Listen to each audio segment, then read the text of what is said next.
Você se exercita? Nesse episódio, vamos abordar o segundo pilar de saúde, que é atividade física. Existem estímulos variados, existe quantidade mínima, sim, para ser feito, mas, mais que tudo, existem os benefícios, que são colhidos em curto, médio e longo prazo. Se você não faz, espero que esse seja o estímulo para começar.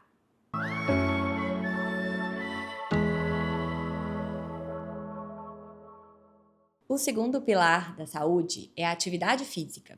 Atividade física é um nome genérico para qualquer estímulo que gere movimento. Então, a atividade física ela pode ser programada, que é aquela que você tira o seu tempo, calça o tênis, vai para a academia, ou vai dançar, ou vai nadar, ou não programada, que é basicamente o grau de movimentação ao longo do dia.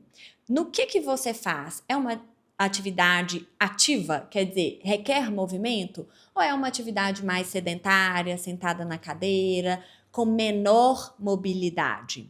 No seu dia a dia mesmo, em casa, no trabalho, o quanto você se movimenta? Pare e pensa. Segundo, em relação ao exercício, que chamamos a atividade física programada, que é essa que tem o tempo reservado para ela. O quanto você faz ao longo de uma semana? A Organização Mundial de Saúde recomenda que para deixarmos de ser sedentários, que a gente fizesse pelo menos 150 minutos de exercício programado por semana.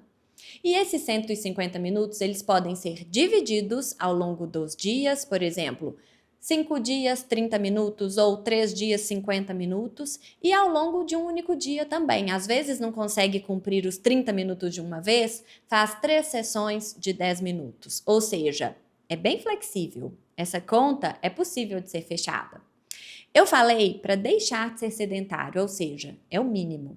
A partir dali, a gente estratifica ou a gente quantifica em relação ao seu objetivo. Um objetivo muito comum é emagrecer. Se você quer emagrecer, esse número dobra. São 300 minutos por semana. É aí que entra naquela famosa 1 horinha por dia, de segunda a sexta. E se você quer ganhar massa muscular? Aí é importante que a frequência seja respeitada, que não tenha longos períodos de intervalo entre aquele músculo trabalhado. Entramos aqui mais uma vez na individualização da prescrição do exercício. Mas o mais importante é começar.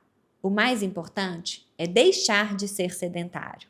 A partir dos 150 minutos, evoluímos de acordo com aquilo que você pode ou que você deseja.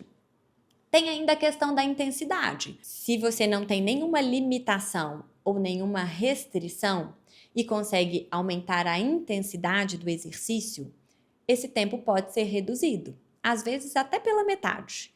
Só que para se permitir aumentar a intensidade, vem de treino. É preciso que você insista naquele estímulo.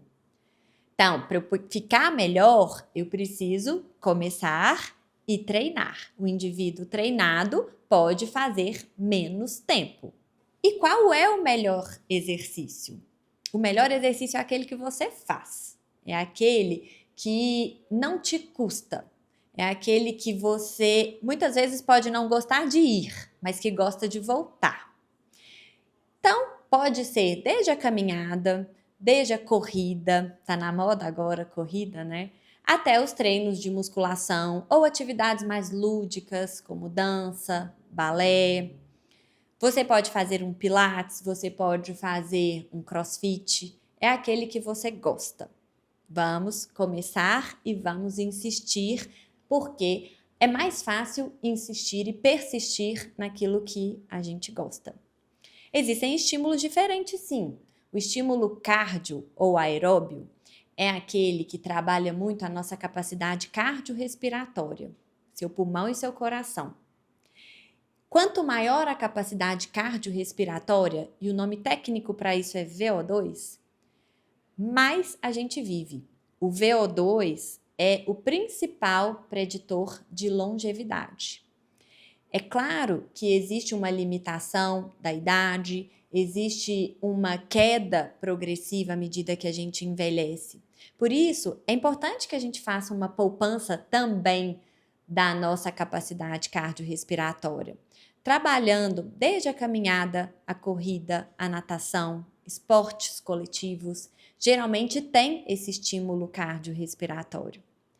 Depois, o outro estímulo é o estímulo de força. Força precisa vencer uma resistência. O exemplo clássico é a musculação, que puxa ferro. Mas pode ser também vencer a resistência do seu próprio corpo, usar elásticos, tem a calistenia. São modalidades, às vezes, não tão reconhecidas, mas que são, sim, atividades de força. E a atividade de força é aquela que poupa músculo, é aquela que trabalha a nossa utilidade em longo prazo, é aquela que trabalha a nossa funcionalidade.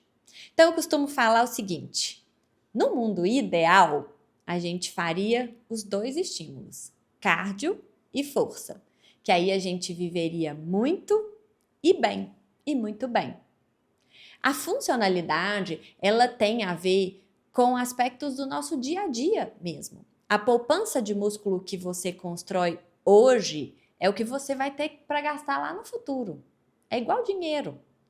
Quanto antes começar, mais você vai ter. É difícil, às vezes, a gente falar para um indivíduo jovem, ali, ao longo dos seus 18, 20 anos, que isso é necessário. Porque naquele momento, ele literalmente transpira saúde. Mas vai faltar. Ou pelo menos vai diminuir essa capacidade de que tudo que come não tem uma repercussão tão ruim. A gente sente isso e não demora não, é ali a partir dos 30. Então, construir essa poupança de saúde, poupança de músculo, ela vai te ajudar nas suas atividades do dia a dia. Quando você estiver ali, naquela idade que hoje não é mais a terceira idade. É quase que a meia idade. Você ainda vai viver muito depois dos 60 anos. E como você quer viver? O quanto você quer depender de outra pessoa? No dia a dia. Então vamos pensar. Nós mulheres, gosto de dar exemplos práticos. O que a gente gosta, o que a gente precisa fazer? Secar um cabelo, pentear o cabelo, estender uma roupa, abrir uma janela, carregar sacola, carregar neto, subir um lance de escada sem se cansar. Às vezes, dançar sem parecer que tá toda entravada. Ou ainda, sentar-se e levantar-se sem ajuda. Isso é fundamental. É o sentar na cadeira, mas também é o sentar no vaso sanitário. Então, o quanto você tem de autonomia, o quanto você terá de autonomia para realizar isso que a gente chama de atividades básicas de vida. Isso faz parte do quanto você poupou de músculos. Claro que existe a interferência genética, mas tirado a genética, é muito do que a gente faz, do exercício de força alinhado a uma dieta que vá fazer com que você construa músculos. No mundo real, o objetivo de nós, ali profissionais de saúde, é reduzir as taxas de sedentarismo. O sedentarismo é a quarta principal causa de morte no mundo. E essa estatística não é nada boa.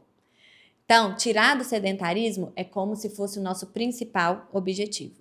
Depois é priorizar o exercício que te faz bem. Por quê? Porque é o que você vai sustentar em longo prazo. O exercício físico é considerado a medida de saúde mais barata, porque muitas vezes ela só depende do seu tempo e da sua disponibilidade.